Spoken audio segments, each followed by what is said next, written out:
भारत के मुख्य न्यायाधीश डीवाई चंद्रचूड़ ने अपने घर पर गणेश चतुर्थी के दौरान प्रधानमंत्री नरेंद्र मोदी के पूजा में शामिल होने पर प्रतिक्रिया दी है।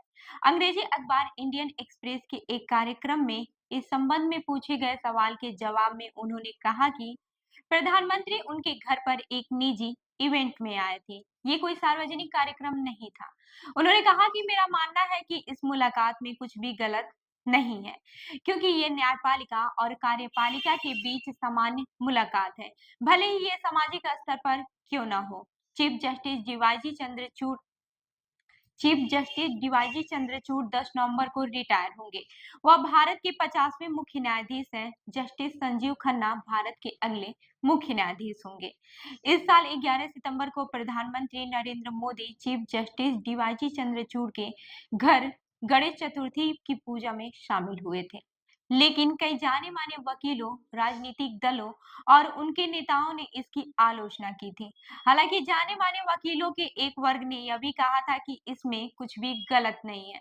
वहीं प्रधानमंत्री से अपने घर में मुलाकात के सवाल पर चंद्रचूड़ ने कहा कि अदालत के कामों के लिए न्यायपालिका और कार्यपालिका के बीच बातचीत एक सामान्य अनिवार्यता है।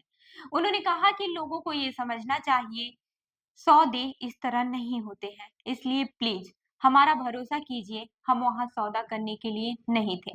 जस्टिस चंद्रचूड़ से पूछा गया कि प्रधानमंत्री के साथ उनकी जो तस्वीरें आई, उसमें क्या दूसरे जजों या फिर विपक्ष के नेताओं को शामिल करना पसंद करते हैं। इस पर उन्होंने कहा तब ये एक सिलेक्शन कमेटी की तरह लगता। उन्होंने हल्के फुल्के अंदाज में इसका जवाब देते हुए कहा, मैं विपक्ष के नेता को शामिल नहीं करता, क्योंकि ये कोई केंद्रीय सतर्कता आयुक्त या सीबीआई डायरेक्टर की नियुक्ति के लिए सिलेक्शन कमेटी की बैठक नहीं थी। वहीं न्यायपालिका में नियुक्तियों के सवाल पर सीजीआई चंद्रचूड़ ने कहा कि कॉलेजियम ने अपने हिस्से का काम कर दिया है। अब यह सरकार को कॉलेजियम की सिफारिशों को मंजूरी देनी है। इस सवाल पर उन्होंने कहा कि कॉलेजियम की ओर से भेजे गए कुछ नामों को अभी तक अनुमति नहीं मिली है। आपने उनमें से कुछ नाम लिए हैं, उम्मीद है कि सरकार उन्हें मंजूरी दे देगी। सुप्रीम कोर्ट के अधिकार के दायरे में जो आता है वह हमने कर दिया है।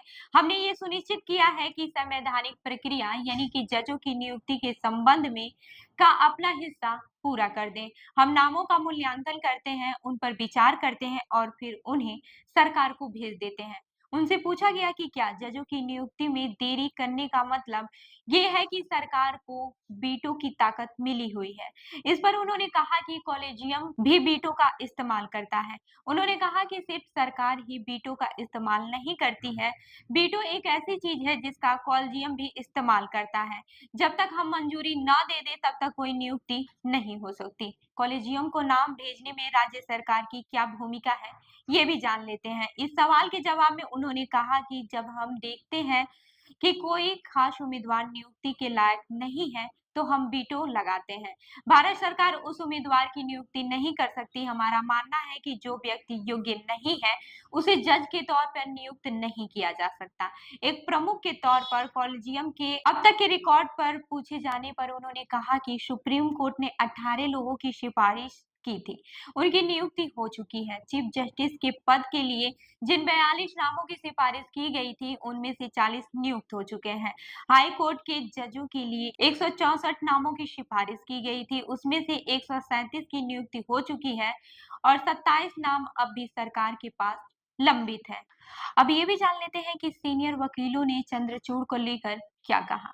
11 सितंबर को प्रधानमंत्री नरेंद्र मोदी के मुख्य न्यायाधीश के घर जाना खास विवाद का विषय बन गया था। वकीलों, राजनीतिक नेताओं और जानी मानी हस्तियों ने भारत के संविधान में कार्यपालिका, विधायिका और न्यायपालिका के अलग अलग होने और उनकी स्वतंत्रता को लेकर राय जाहिर की थी। उस समय सुप्रीम कोर्ट के सीनियर वकील और सुप्रीम कोर्ट बार एसोसिएशन के पूर्व